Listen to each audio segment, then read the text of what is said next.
Белгилүү диктор Зарыл Мамбеталиева көз жумду. Кыргыз маданияты чоң жоготууга учурады. 2020-жылдын 25 августунда 82 жаш курагында Кыргыз Республикасынын маданиятына эмгек сиңирген ишмер белгилүү диктор Зарыл Мамбеталиева катуу оорудан соң дүйнөдөн кайтты. Бул тууралуу Маданият, маалымат жана туризм министрлиги билдирди. Зарыл Мамбеталиева 1938-жылы 25 декабрда Нарын облусуна караштуу Кочкор районунун Теңдик айылында туулган.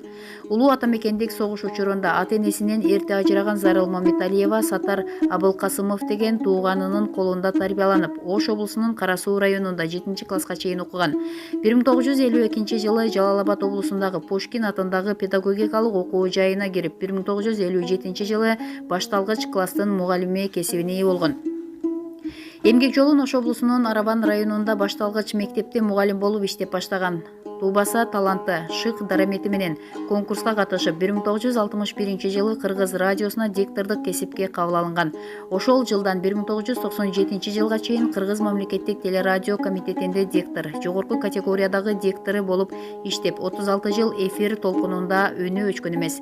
Бул мезгил аралыгында алгач акыркы кабарлар, эл аралык жаңылыктар, докладдарды түз эфирде окуп, кийин адабий музыкалуу кутмандуу болсун күнүңөр, ыр канатында, бейпилтүн адабий музыкалык берүүлөрдө, радио постановка, бир катар теле жана радио композиция жана Түркүн тагдырлар телеберүүсүн алып барган. Зарыл Мамбеталиева көөнөргөс чыгармаларды ийнине жеткире окуу менен катар, бир актёрдун театр катары образ түзүү жагынан чоң чеберчиликке ээле.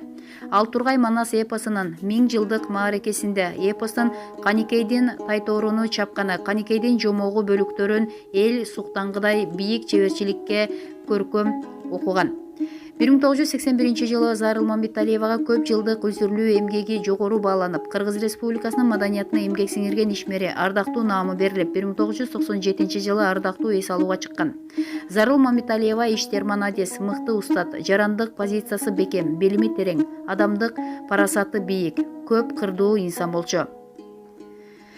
Кыргыз маданиятын, журналистикасын жана көркөм руханий дөөлөтүн өнүктүрүүгө зор салым кошкон көрүнүктүү инсандардын бири Зарыл Мамбеталиеванын элеси биздин эсибизде түбөлүккө сакталат. Маркумдун үй бүлөсүнө жана туугандарына көңүл айтып, аза кайгысын тең бөлүшөбүз. Булак Назар Ньюс KG.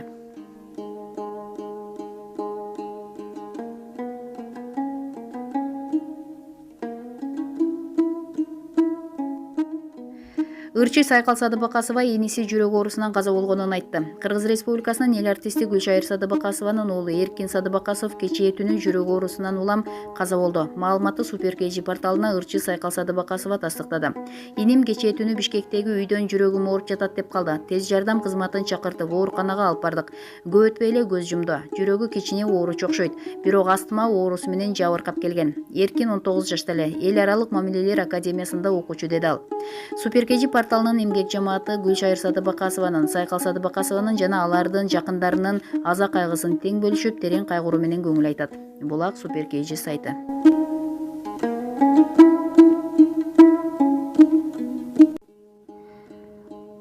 Кош жаным. Алмамбет Шыкмаматов аялынын өлүмү жана ооруканадагы коркунучтуу абал тууралуу. Пандемияда Кыргызстан 1000ден ашык жаранынан айрылып, кыргыз коомчулугу оор кайгыны баштан кечирди. Ал жоготуулардын бири экс-депутат Алмамбет Шыкмаматовдун өмүрлүк жарынын 45 жаш курагында жарык дүйнө менен кош айтышканы. Баары кантип башталды? Жанара кызым менен сырттан сейилдеп келген. Эртеси башы ооруй баштады. Алгачкы 2-3 күн Кытай антигриппинин ичти. Бирок абалы уламдан улам начарлай берди. Дене табы түшпөдү. Баш оорусу басылбады. 28 июнда жөтөлүгү чөп амокциклав иче баштады. Анан компьютердик томографияга баралы деп туруп алдым. Барсак кезек тимеле көп. Бир канча күн мурун жазылып жатышыптыр. Эптеп орун таптык. Дарыгер Жанаранын 2 тараптуу пневмония болгонун айтты. Өпкөсүнүн 25% жабыркаптыр.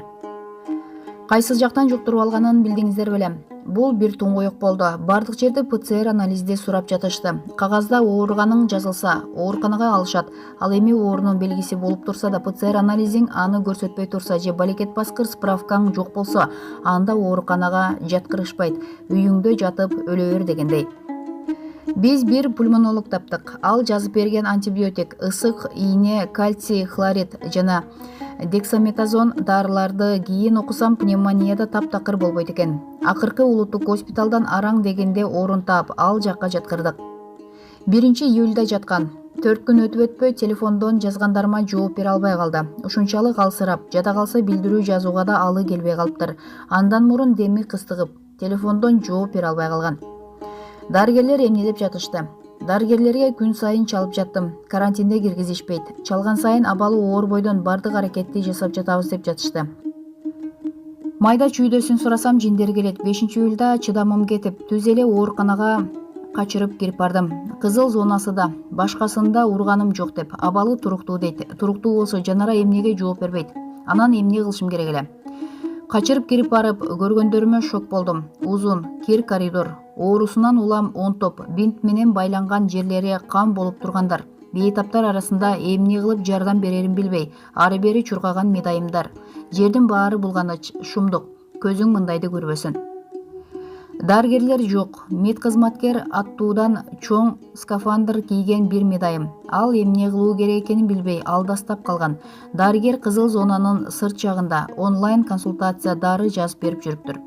Ал эми менин Жанарам жаткан палатада тозок эле болуп жатыптыр. Терезенин баары жабык, аба жетпейт, ысыктан дем ала албайсың.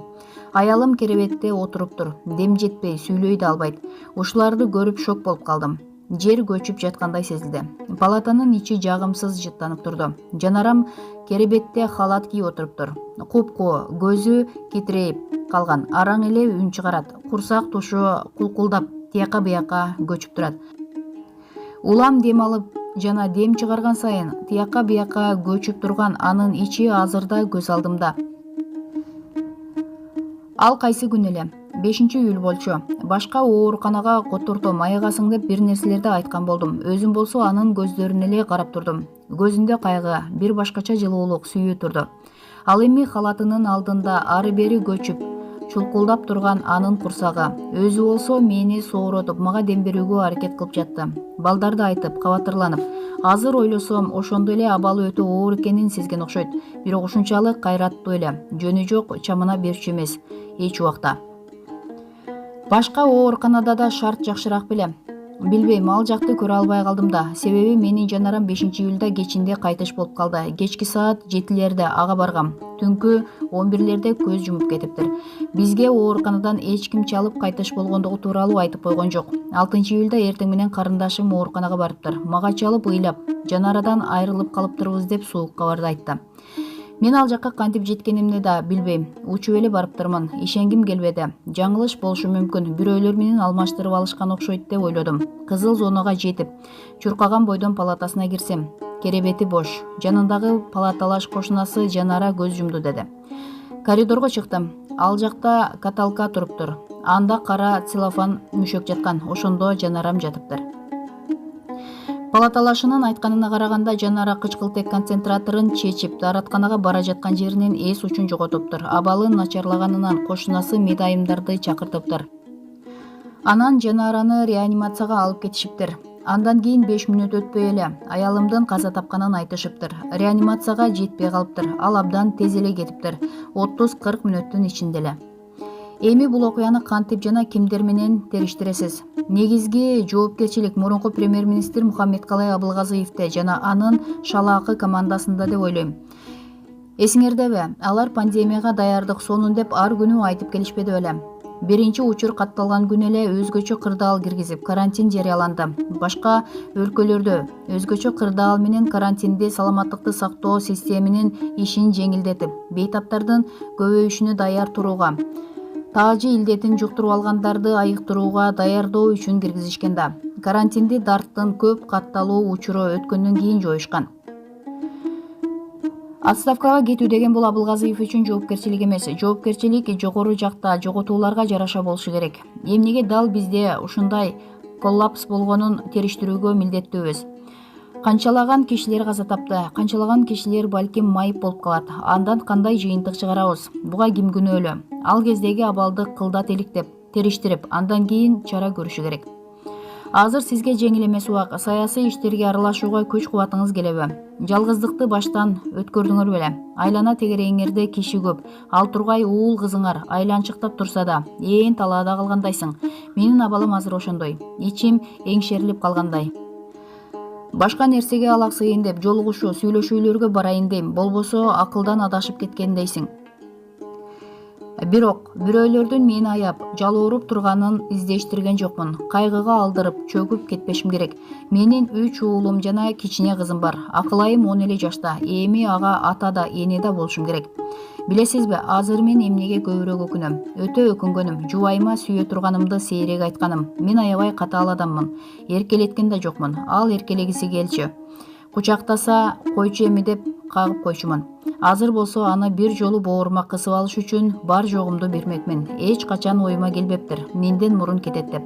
Тескерисинче, акыркы сапарга ал мени узатат деп ойлочумун. Баарыңарга айтарым, сүйүктүү адамыңарды көзү барында ардактап, кадырлап сүйгүлө. Жакшы көрөм сени деген сөздү бүгүн айтыңыз. Бүгүн бекем кучактап сүйүңүз. Эртең кеч болуп жетишпей калышыңыз мүмкүн. Жогорудагы маалыматтар Супер KG сайтынан алынды.